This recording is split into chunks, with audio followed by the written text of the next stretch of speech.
విద్యార్థినులు విద్యను అభ్యసిస్తూ భవిష్యత్తును స్వయం సాధికారత వైపు తీర్చిదిద్దుకోవడానికి ప్రభుత్వం అన్ని రకాల వసతులు కల్పిస్తోందని జిల్లా కలెక్టర్ పి ప్రావీణ్య పేర్కొన్నారు.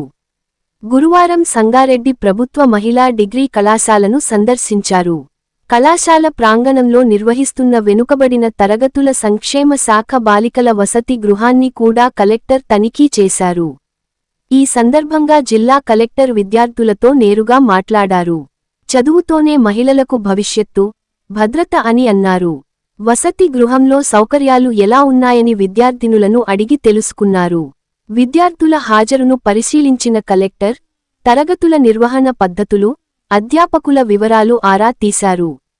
వసతి గృహంలో శుభ్రతపై ప్రత్యేక దృష్టి పెట్టాలని సూచించారు. మహిళా కళాశాలలో భద్రతా ఏర్పాట్లపై కలెక్టర్ వివరాలు తెలుసుకున్నారు.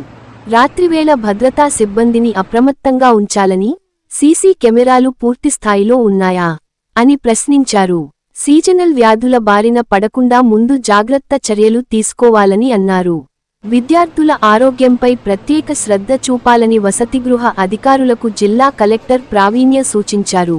ఈ కార్యక్రమంలో మహిళా డిగ్రీ కళాశాల ప్రిన్సిపల్ అరుణాబాయి, సంగారెడ్డి తహశీల్దార్ జయరాం, వసతి గృహ సంక్షేమ అధికారి కల్పన, సిబ్బంది పాల్గొన్నారు.